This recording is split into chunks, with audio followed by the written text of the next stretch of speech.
Starting with the finger guns, we are live. We're talking about the Disinformation Governance Board and how it's being paused, gas and diesel prices hitting all-time highs again, and parents are struggling to find baby formula. We're going to talk about all of this and more on episode 346 of the In the Tank podcast.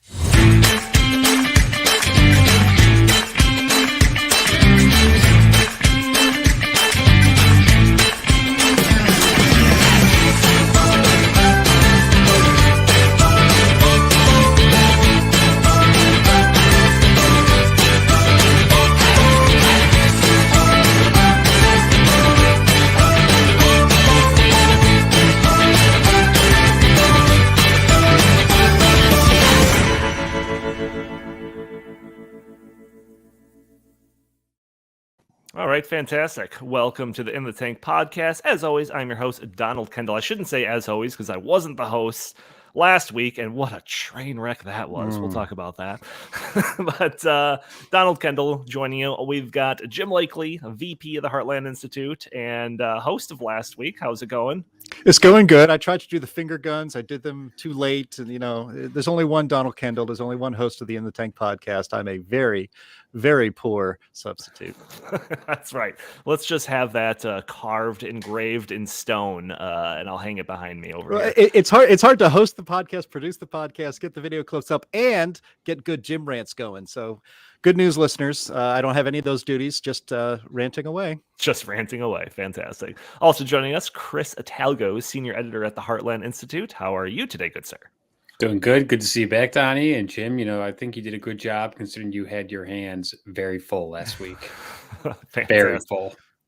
And also joining us for the second week in a row, Linnea Lueken, research fellow for the Arthur B. Robinson Center on Climate and Environmental Policy. How are you doing today? I'm good. Long title and all. Starting to get a little bit comfortable here, so you guys better watch out. Oh, fantastic. All right, sweet deal. Before we get into anything, and like always, we have plenty of stuff to get into. We're seriously going to have to consider doing this like a semi-weekly show or a daily show with all the stuff that we have to cover on this. But we got a lot to get to, but I'll just very quickly remind our audio-only listeners that are catching this on probably a Friday that you can catch the show a day earlier on Thursday. Join us live at noon Central Time on Rumble and YouTube and Twitter and Facebook and all the different places that we're live streaming it. You could join the conversation. You could add your little comments. You could post some questions there. Maybe we'll show your comments on screen. Maybe we'll address your questions on the fly. And also, to ensure that you never miss an episode, make sure to subscribe to our channel here at the Heartland Institute, but also the In the Tank podcast channel on YouTube. Because occasionally, if there's a topic that might be a little too sensitive for YouTube, we're only going to play it over there because we don't want YouTube to rain down on us and destroy our main Heartland channel. So help support free speech and subscribe to us over there. Don't miss an episode. A couple of weeks ago, we talked about the formation of the Disinformation Governance Board. We talked about our problems with this concept of the board itself, and then we spent a good amount of time talking about the loon that was tapped to lead that new agency, as I call her, Weird Gal Jankowicz. Well, yesterday news broke that its Disinformation Governance Board was being mothballed for the time being. Weird Gal Jankovic put in her resignation letter, and the Ministry of Truth was shelved. So I've got a couple of articles here, and it makes it seem like the agency was shelved because of the abundance of criticism from Republicans and the outrage from the conservative media and all of that. So Jim, mission accomplished? Well, I suppose actually not really. You note that they said that they put it on pause. So we have the head of the Disinformation Governance Board, which spreads lots of disinformation before taking the position. Hunter Biden's story, for instance, lots of other things. She resigns, claiming that there's been a bunch of disinformation spread about her, which itself is disinformation. So I think, the line of reasoning that they've put forth this week might just rip a hole in the space-time continuum at this rate. Yeah, no kidding, man. There was one quote in there from her talking about how like all of her positions that were highlighted, and we highlighted a lot of those, were taken out of context, and they didn't really get past the nuance. They didn't fully embrace the nuance that her positions were like justified in.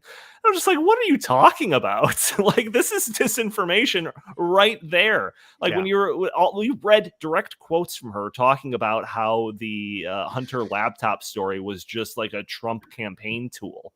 What nuance were we missing from that statement?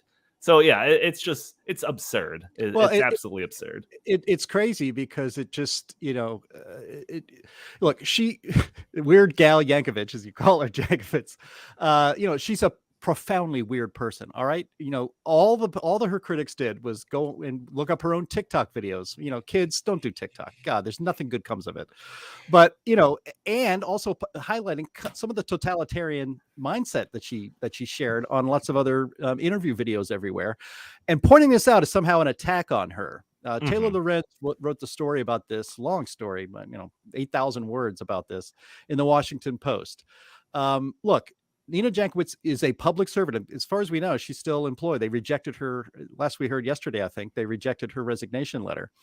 She and this Disinformation Governance Board, which again is on pause. They're probably still going to end up doing all these policies anyway, even though they will pretend they don't.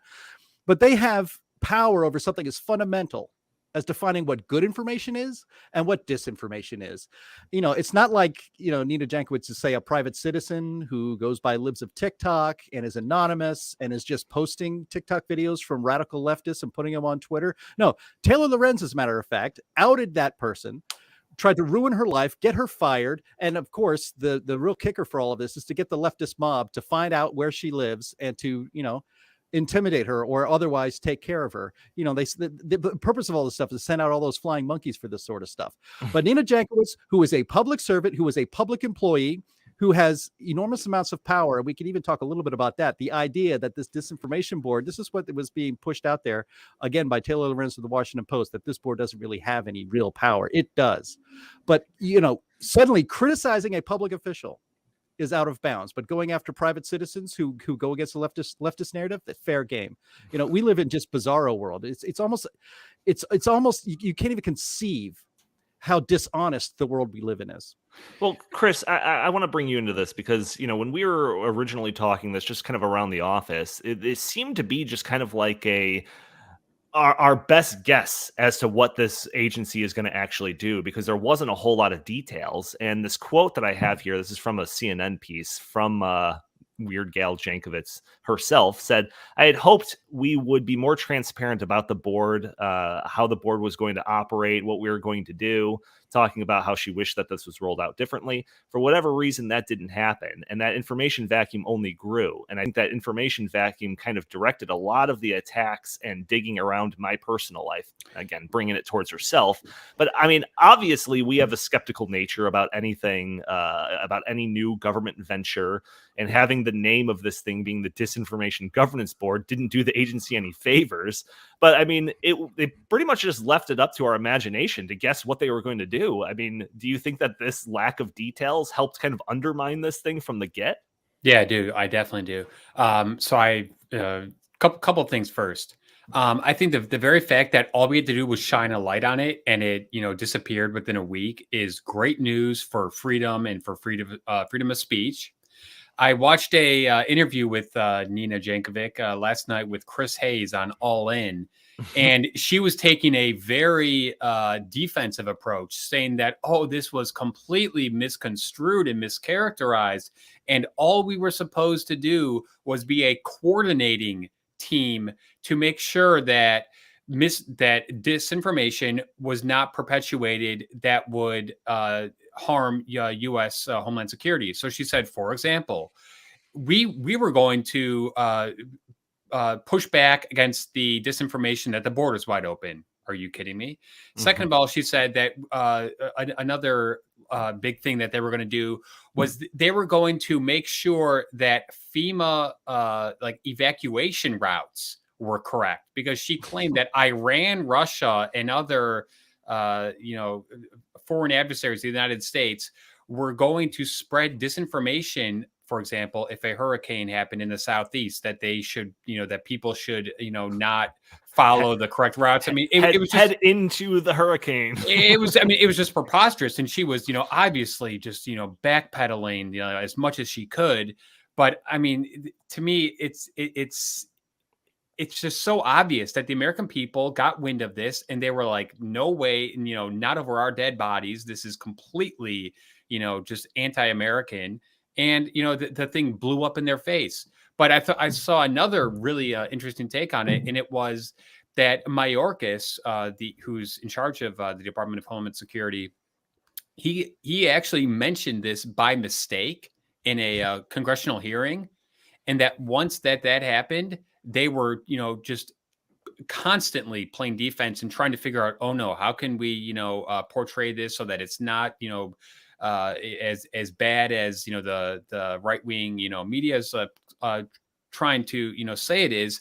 And one of the I guess less than optimistic thoughts on this is that all they're going to do is they're going to say, okay, fine, we're just going to put it on pause for a couple of weeks, couple of months, whatever, and they will just re-roll it out, but in a much more stealth manner. They'll put a different person in charge of it, and it will go on, and we will just know much less about it. So Yeah, I don't know.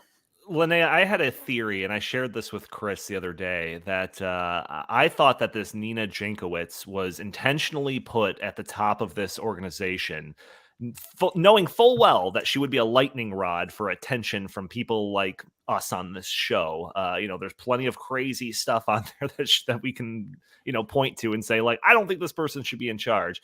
And my theory was that the administration was going to get rid of her because of how controversial she was going to be, and then replace her with some old, boring bureaucrat that doesn't have a history of making ridiculous claims or embarrassing TikTok videos. And then all the attention that people like us on shows like this were paying attention to that would fade away. And the real goal the entire time was just to get this Disinformation Governance Board created. So I was surprised. I was very surprised when I saw this news that, like, yeah, we're shelving this entire thing. Because I thought, like I said, that theory was going to be in the place. So I'm very skeptical at this point that this is really the end of the Ministry of Truth. What do you think? Yeah, well, I just think it's unbelievable. They would think that they could get away, or at least get close to getting away with developing a mini true in the first place. I mean, just the concept of it is absolutely absurd. You'd like to ask a Democrat or someone on the liberal left, what happens to the Ministry of Truth when Trump is the president and he Right. gets to pick who's on the Disinformation Board? What does that look like? I mean, Steve they Bannon's don't in care, charge of it. honestly.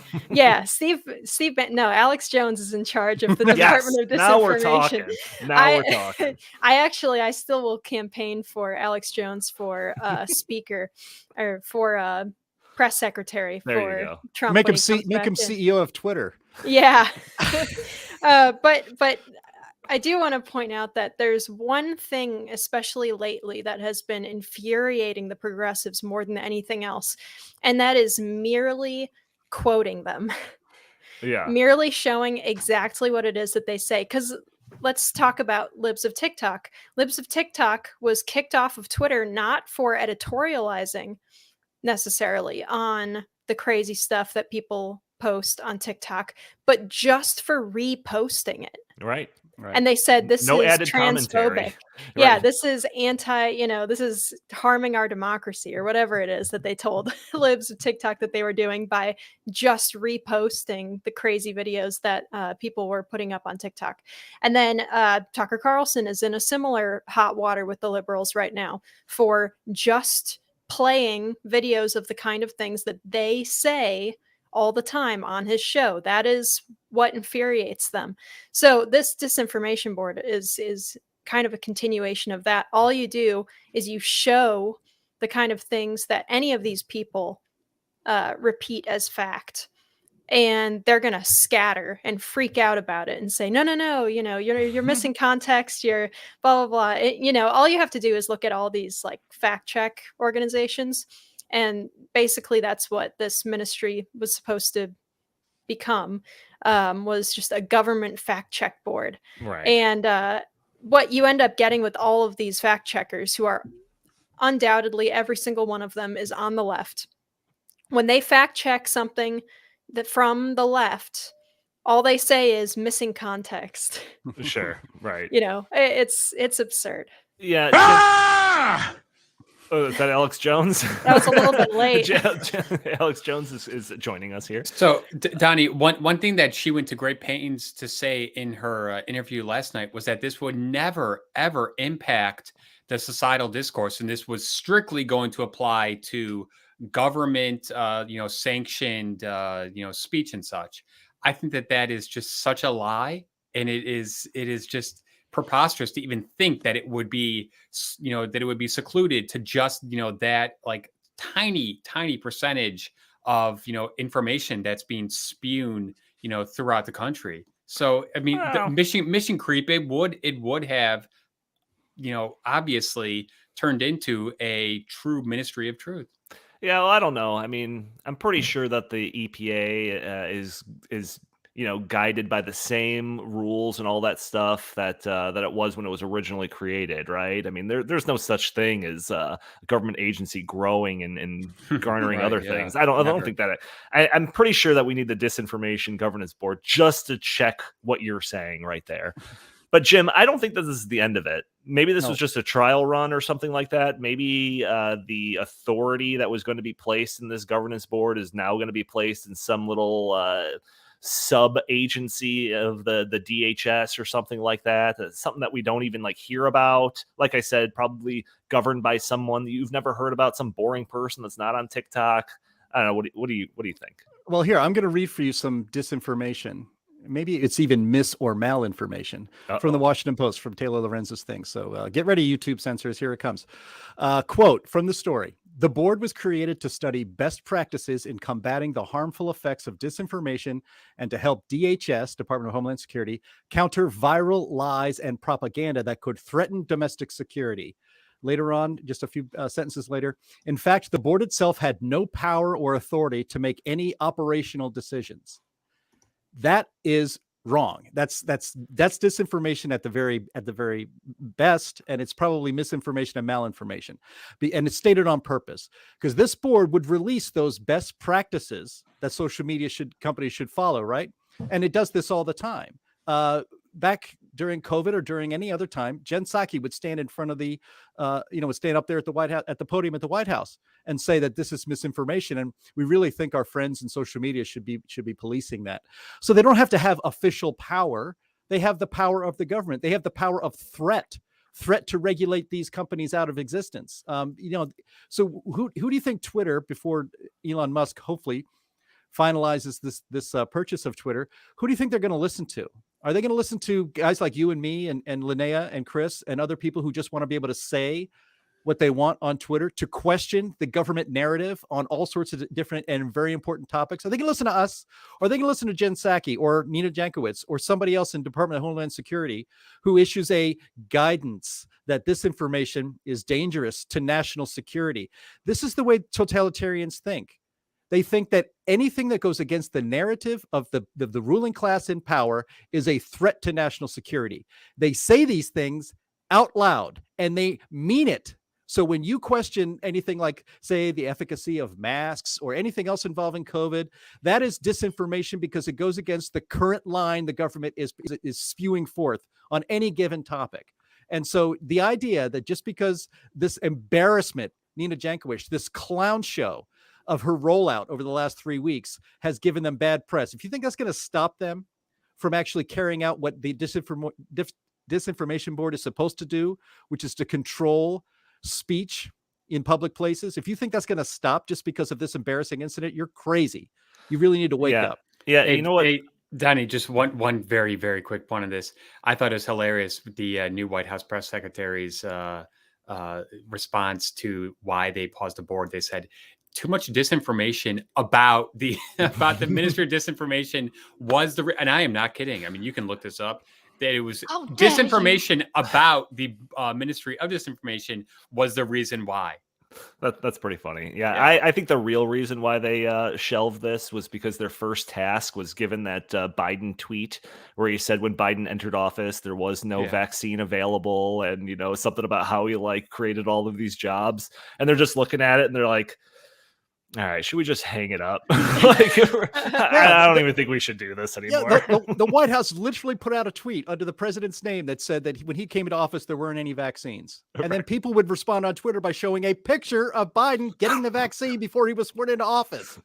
Now, that is called real information. And the White House, of course, was peddling disinformation. We live in, God, sometimes you wake up, you wonder, what happened? Why did everybody take crazy pills? What alternate universe of madness did I wake up in? Yeah, no kidding. No kidding. I don't know. I don't think this is the end of it. I mean, we're going to keep tabs on this for the foreseeable future. If it rears its ugly head, chances are it's going to they're just going to wipe away the pretext that this is some buttoned up government agency, and they're just going to call it the Ministry of Truth. They're just going to lean into it. Expect that. All right, shifting gears a little bit. I was driving to work the other day, yesterday, and I saw for the first time ever in my life, all the gas stations I drove past had the gas prices starting with a 5. Everything was north of $5 for the first time in my entire life. It was kind of shocking to me. The news stories that I've got here talk about how the national average for gas prices has hit an all-time high of being $4 in every state. So the average gas price in every state is north of $4. That's the first time that has ever happened. And I'll admit, I was lulled into a little bit of a bit of acceptance over the past couple of weeks when gas prices seemed to plateau around around here it was $4.70. And I even remember thinking when I was filling up my gas tank a week ago, oh sweet, it's $4.65. Something that would have outraged me, 6 months ago was oh good, a little bit of a respite here. But when I saw all of the gas prices north of $5, I was once again shocked. I was just as shocked as I was when the gas prices originally shot up above $4 back in March, I think it was. So, Chris, let's start with you. What's going on here? Did Russia start another war with some country and I missed it? Who's to blame this time? I guess you could blame supply and demand, because in the summer or the late spring, what happens is people start driving more, and that means that they need more gasoline. And also the summer blend is more expensive than the other blend. So you've got, obviously two things happening. You've got increased demand and less supply. Just, last week, the Biden administration said no thank you to two huge oil lease sales in Alaska and in the Gulf of Mexico, which obviously would have at least helped the problem. So the Biden administration, for weeks and months now, they've been saying we're going to do everything we can in our power to do this, and they're doing nothing. And the things that they're doing are doing nothing. So Joe Biden said he was going to release 1 million barrels per day from the strategic oil petroleum reserve, and he said that would cause gas prices to go down. The exact opposite has happened. Wow. So, this is a macroeconomic problem that's been occurring, throughout the Joe Biden presidency. From day one, as we all know on this podcast, Joe Biden declared war on American oil production with canceling the Keystone Pipeline, on and on and on. And we are producing less oil and less gasoline, which means that there's less supply. And we have more demand because we are out of the COVID pandemic, which means people are driving a lot more these days. And we're going to have this for a very long time. Gas prices are not going down anytime soon. I'm sorry to say that to everybody.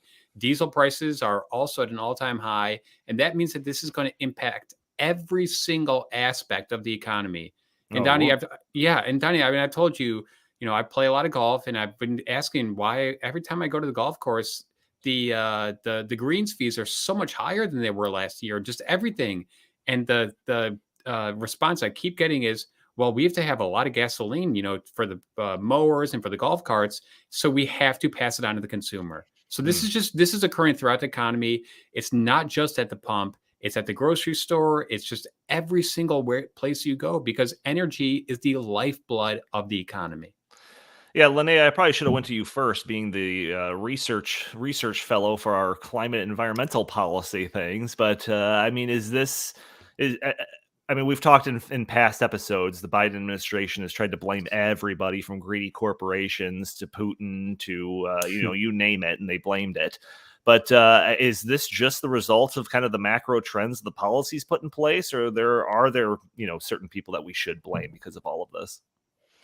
Well, I certainly think it's unfair for the administration to try to put the blame on the industry itself and the companies. They're saying that, raising the price of gasoline or raising the price of oil is a form of price gouging, when that's totally insane. The Department of the Interior gave some really wishy washy, strange answers when they were asked why the Biden administration canceled some of these lease sales. And, one of them was one up in Alaska that maybe didn't generate as much interest as it otherwise would. It's still not an excuse to cancel it entirely, but two of the blocks that they canceled in the Gulf of Mexico are in relatively popular development zones. But when I worked offshore, I was in a block that was directly next to one of the ones that was up for bidding this year, and production wells, water injection wells.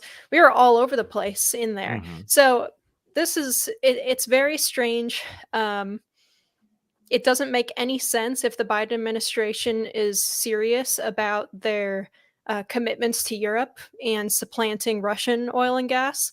But I'll be honest, I think, and it's kind of a dark thing to think, but I really think that they genuinely do not care, and that they genuinely want to increase the price of oil to the point where it is not feasible for the average American to drive their own vehicle. I really think they're trying to force people into public transportation, which, you talk to a European or something that's on board with this, and they say, well, what's the big deal? You take a train, you take the bus, whatever. It's not that big of a deal. Well, the United States is a huge continent.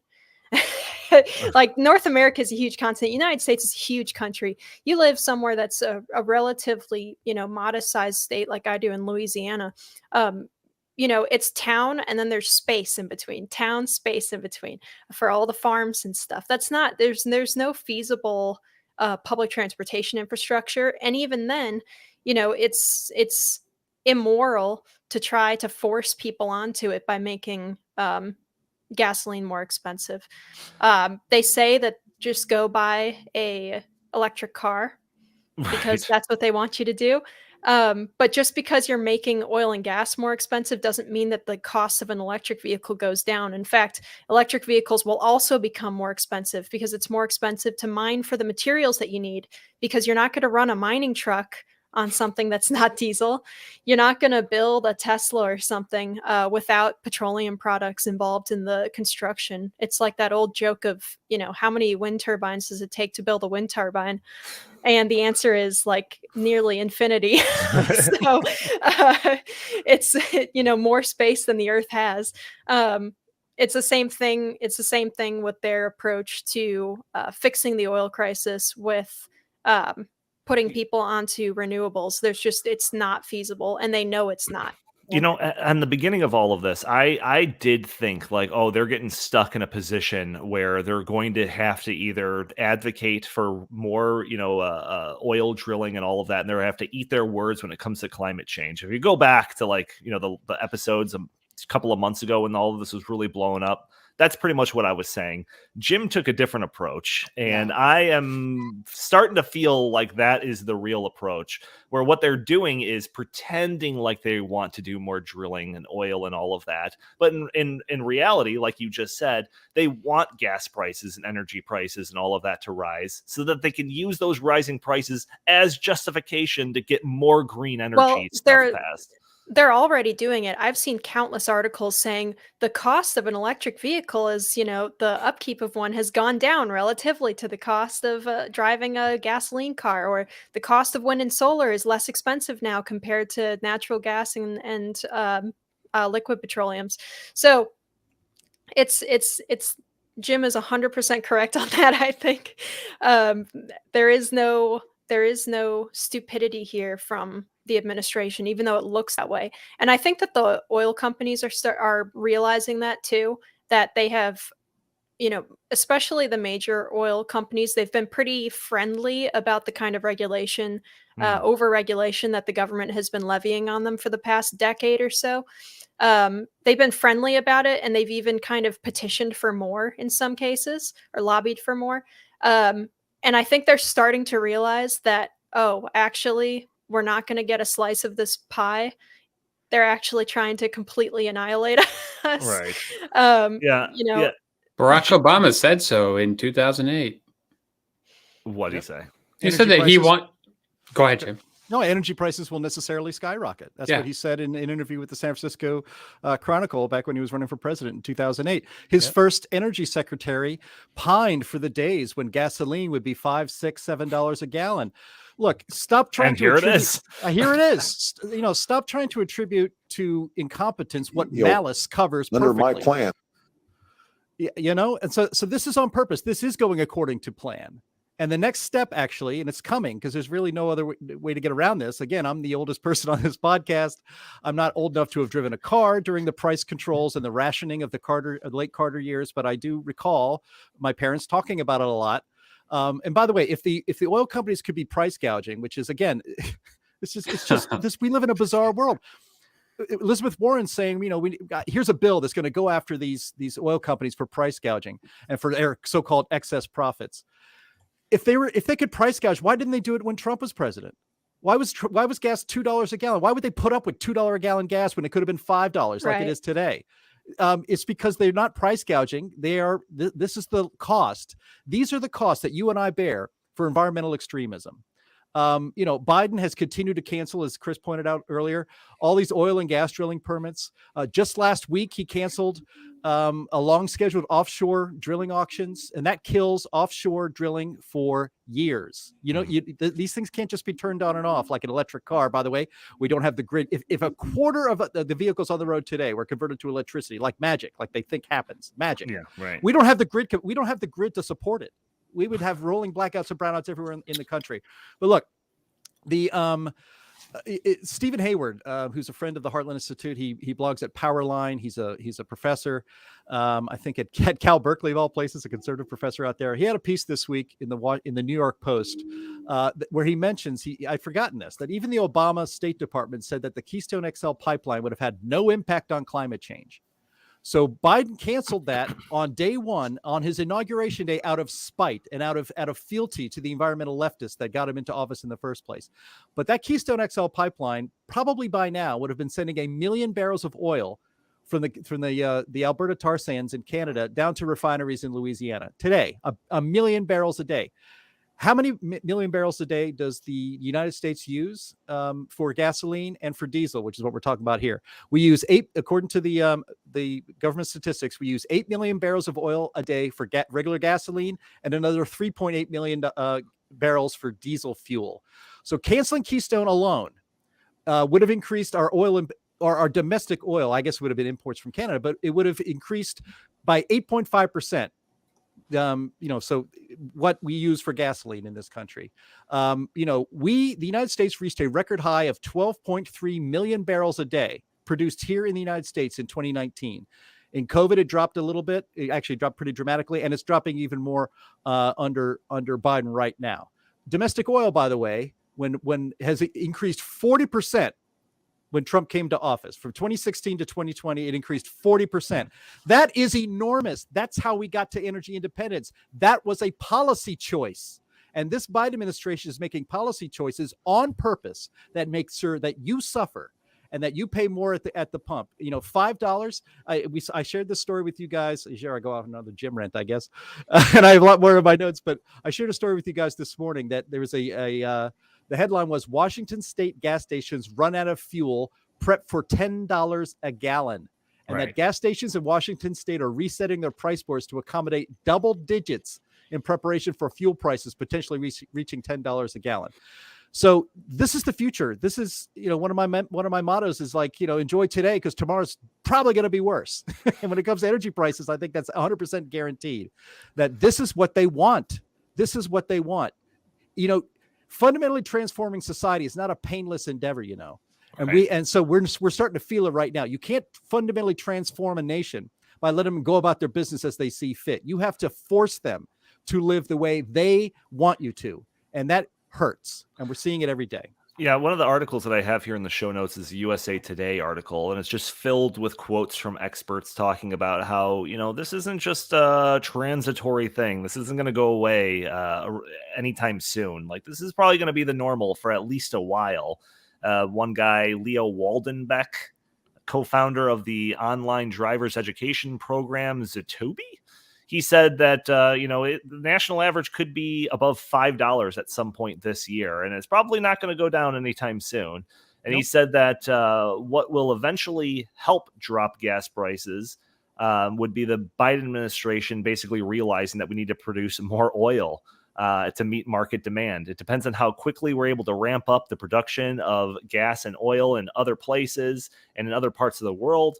But that's going to take a lot of time, a long time. I think we have to accept that gas prices are probably going to be this high for a long time. So, Linnea, coming to you again. Are we going to ramp up oil and gas production under the Biden administration? And B, if we did do that, how long would it take to see any type of relief at the gas pump? So your crude oil and natural gas and light oil spot prices are based on a perception of future production. They are not based on how much we are producing right now. So they are projections. And so, yeah, if the Biden administration was to suddenly turn around and start not just talking about loosening up on the oil industry, but actually doing it, which is precisely the opposite of what they've been doing so far. They've been going on television and saying, "Oh, we're going to get production up. We're going to ship out more LNG and to Europe and to Mexico and China and all of our buyers in Asia." And then they turn around and they block a bunch of new terminal projects. Yeah. Even if all of a sudden we were to get a spike in production, we still need to improve our infrastructure on processing the material once you get it out of the ground. We need more pipelines to transport. Keystone would have made a big difference for that, but yeah. You're just listing off things that I know the Biden administration's not going to do. Yeah, and one of the biggest issues right now from all of I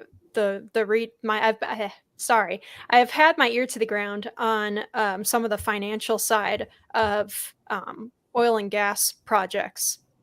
And what everyone is saying, from the LNG industry to the liquid petroleum, like crude oil guys, everyone is saying that what the Biden administration has been doing with their regulatory back and forth, where they say, we're going to loosen up in this way, but we're going to tighten down in this way.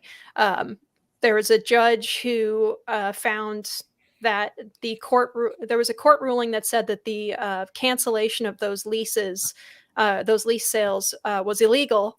But then another activist judge came in and said, no, actually, we need to do an emissions report on downstream, like customer base emissions, meaning like if you're in a company that all you do is you produce liquid natural gas, so you're liquefying methane, you need to take into account the user end emissions of your product, and you'll be taxed and regulated based on what people are going to do with your product down the line.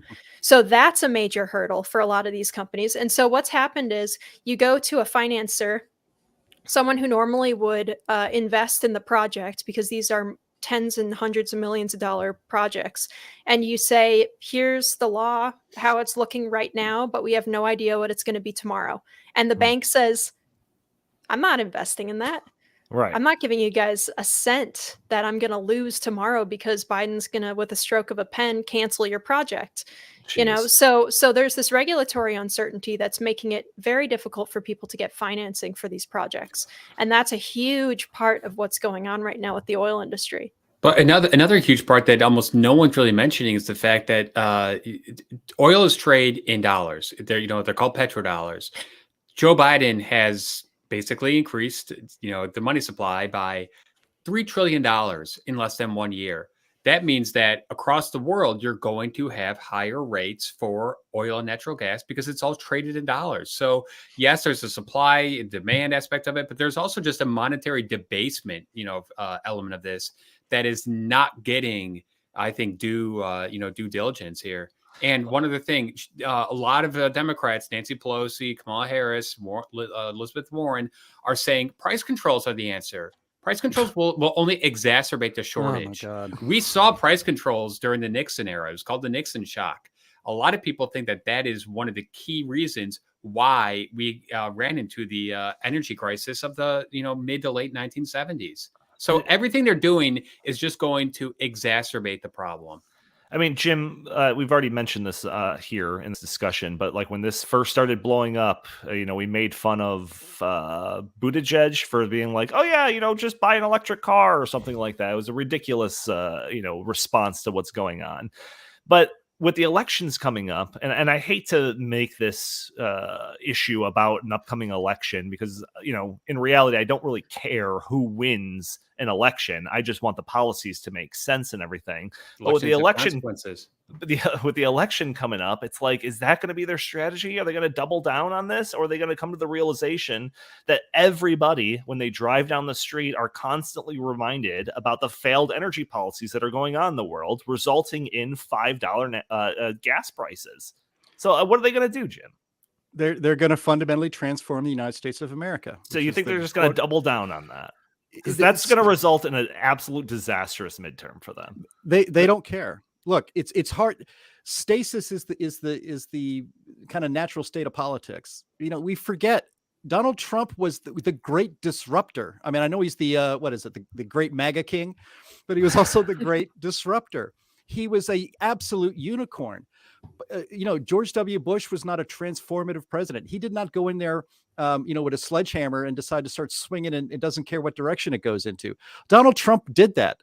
The left that is control of our government right now understands that in most cases, political stasis rules. It's very hard to make change. So they are making their fundamental change right now. As they say, you got to make hay while the sun is shining. Right now, the sun is shining on them politically because they're not going to be held accountable until this coming November. And so they're going to do all they can to make it the new normal that gasoline is $5 a gallon. People will get used to it. They'll make it the new normal that you're not allowed to actually say what you want to say on social media. They'll make it the new normal that, healthcare is rationed. They'll make it the new normal that you always have to get another vaccine every 6 months. This is all going according to plan. I mean, people keep looking. We talked about this in front of your desk the other day, Donnie, and it's like, are they really this incompetent? Are they really just this bad at it? Have they come up with any solutions to these crises that just seem to come every other day? These crises that affect the real lives of actual people? And the answer is no, they don't have any answers. The crisis is the answer. This is the policy they want. They want $5 gallon gasoline at a minimum. They want a 1 and a 0 in front of as the dollar amount eventually for gasoline, because that's the only way you're going to fundamentally transform this country. They do not care how many people they punish. They don't care how poor people get. I mean, I saw a graphic today. I shared it with Andy. I don't know if he can show it on the screen or not. But a year ago, the annual cost of filling up your tank, day after day, week after week or whatever, but it was like $2,800 is what the average family spent on gasoline in the United States of America. Today, it's $5,000. And that's with gasoline right now only averaging, what is it, $4.79 a gallon? There it is. You could see that. You could see that chart if you're watching on screen. $2,800 last year was the annual rate of gasoline spending. Right now, with gas only at $4.56, it's $5,000. Doubling the amount of the amount you pay for gasoline in a year. This is the plan. This is what they want. And that's but don't worry, because the city of Chicago is sending out $50 gas cards to everybody, so sweet. They got everything under control. Right, and that's only one factor of it too, and we already have in the headline of all of this episode, gas and diesel prices. We haven't really talked about diesel prices too much, because diesel prices are also going crazy. It says the average price of a gallon of diesel was $5.29 on Sunday, up about 4.3% from 1 week ago, and nearly twice as much as 1 year ago. And we know that everything that's in a store has to be delivered by a truck. So higher diesel prices necessarily means higher prices for everything. But I mean, Linnea, if we're paying double just in terms of filling up our personal, gas tanks, just like an individual consumer sense, we're also paying a whole lot more when we go to the store just to buy something, even taking all the other inflationary things out of the picture. It's just crazy. And geez, the Greens are obsessed with positive feedback loops. But how about this one? If you're not using pipelines, it takes a diesel truck to deliver diesel to the pump. That's like 3 things that we've mentioned now: the disinformation, continuum, and then the wind turbine continuum, and now this one. I'm gonna write a physics paper on it. Those train tankers, they run on diesel fuel. They don't run on electricity. So you have to use the fuel to deliver the fuel, to refine the fuel. It's crazy. Look, well, go ahead. Sorry, Chris, just because we only have 15 minutes and there's another topic I want to get to, I do want to mention one more thing on this, which is this is a Washington Post article. Yellen warns of global stagflationary risk from gas and food prices. So Treasury Secretary Janet L. Yellen said on Wednesday that Americans should not expect immediate relief from high gas prices, but maintained that increases in global supply are eventually likely to provide long-term relief for motorists at the pump. Yellen also warned of the potential for slower growth to combine with inflation worldwide. Quote, higher food and energy prices are having stagflationary effects, namely depressing output and spending and rising inflation all around the world, she told reporters. So, Chris, I mean, I know that she's not like a spokesman for the administration that's just trying to put a rosy picture in everything, but that seems pretty frightening comments there. Definitely seems frightening, because if she's saying that, it's probably going to be much worse than what she's saying. So I think this is going to make the 1970s look like a walk in the park. In the 1970s, we had stagflation, we had the misery index, we had all this just, this terrible, this economic malaise. And I think we're going to, see a repeat of that here in the next couple of years. We just had the first quarter negative GDP growth, 1.4%. You throw one more quarter of negative GDP growth in there, you got a recession. Everyone is forecasting a pretty brutal recession happening very soon. The stock market is just in free fall right now. Commodity prices are through the roof. We're probably going to have a food shortage, literally a food shortage. We've also got all sorts of other shortages happening. This is really, really bad stuff. This is really, really dangerous stuff happening here. And like Jim said, this is not sheer ineptitude or incompetence. This is what they want. This is what they want to do. Yeah, and again, I'm not even trying to tout these things as oh, this means you should vote Republican or whatever. I just want the left to take these problems seriously. I just want some proof that they're taking these problems seriously. Well, you know what? They're not taking them seriously. And Elon Musk, someone who I didn't agree with politically on a lot of things up to more than a couple months ago, even he has said, you know what, I've abandoned the Democratic Party and I'm just going to vote for the common sense party. And that just happens to be the Republicans at this point in time. So it's not as if the Republicans are the champions of everything that's good. It's just that the other party, and we live in a 2-party system. So it's, one or the other, they've just gone, bonkers. They've just gone totally crazy. And anyone who wants, just some common sense policies ought to vote, for the GOP this November. One of our commenters or viewers here on YouTube put up a comment: New England diesel, $7 a gallon. I read a story the other day of interviews some truckers. Most truckers, people don't, goes to reason, but a lot of truckers are independent contractors. They are hired, job to job to make hauls, and at diesel at these prices, they can't make enough money to load their trucks and go. So the supply chain crisis that we're experiencing now is only going to get exponentially worse the more diesel fuels go up, because these truckers can't afford to make these deliveries. They just, if they're being paid like 20 cents a mile and that sort of thing, they can barely make enough to compensate just the fuel to take a full load of their truck to a delivery spot. This is going to get worse and worse and worse and worse. And you've got the same thing with farmers. Fertilizer is so expensive. A lot of farmers are just saying, you know what? It literally does not make sense for us to plant crops this year because we're going to lose money if they can even find fertilizer. Or if the government's not paying them to destroy their crop. Yeah, right. We got one more topic that I want to get to, but Linnea, as a research fellow in this whole realm, I'll give you last words on just the idea of high gas and diesel prices. Take that in any direction you want. Sure. Like Jim said, it is on purpose. We keep talking about, maybe the left needs to, care about these issues. They care very deeply about the issue of how expensive gas is. But they care that it's too low. They care if it's low enough for everyone in America to afford a car. They care if it's low enough that, you can take a big trip with your family and put all the CO2 into the atmosphere. That's what they care about. They want prices to be higher in order to transition into Great Reset stuff, or whatever the new phrase is that they shift to, for whatever their big plan is for societal restructuring.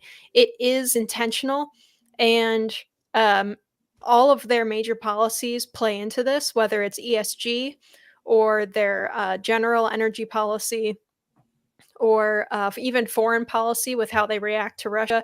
It all marches down the same path. Yeah, I will say just one other quick thing. Sorry, I told you I was going to give you the last word, but I know when it comes to election times and it's just people's feelings about just the issues that are in the news, for some people, education choice is the most important thing going on. For some people, healthcare stuff is the most important thing going on. For some people, the Johnny Depp Amber Heard trial is the most important thing going on. But energy is seriously right up there, truly the most important thing policy-wise that's going on, because energy is the master resource. It is the foundation on which everything else in a society like ours is built on top of. So when you've got absolute lunatics that are running the asylum when it comes to that type of policy, that is an issue that has to be addressed first before we get to any of those other things. So that's why we do so much energy stuff on this podcast, because I just know how important it is. I would throw one other thing into that equation. I would say food is also a pretty big one, which I think is a good segue into our next segment. That's way to go, Chris. So yeah, anyone that's been paying attention, this is our last topic. We'll only spend a few minutes on this, but anyone that's been paying attention to the news knows that there is a baby formula shortage going on. I think on the onset of this story, a lot of people kind of labeled this as just another symptom of this supply chain crisis. Everything else seems to be in short supply, so why wouldn't baby formula be any different? But we looked into this a little bit. A lot of people on kind of our side of the aisle have been looking into this, and the problem isn't actually just kind of par for the course when it comes to everything else going on. That no, this is actually the result of direct and very specific government actions. Chris, you were kind of explaining this to me the other day. Maybe you want to take the lead on this? Yeah. So just from a 30,000 foot point of view. In October, we had a factory in Michigan that makes, I think, 43% of the baby formula in the country. The whistleblower came to the administration, the Food and Drug Administration, and said, hey, we got some bacterial outbreak. Apparently, it took a couple of months for the administration to even do anything. So by December, they said, okay, fine, we're going to, address it. Come February, they actually, got around to actually addressing it.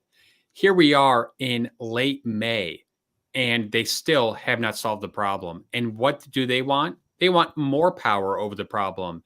Biden just invoked the Defense Production Act. So here's his solution. Let's give the government even more power over baby formula production, even though the government basically has a pseudo monopoly over the baby food production, baby formula production in the United States. So this is just such a, just government gone, wild, just snafu, where the government and their policies are responsible for this. And what do they want? They want more government intervention to solve the problem that they created in the first place. It is maddening.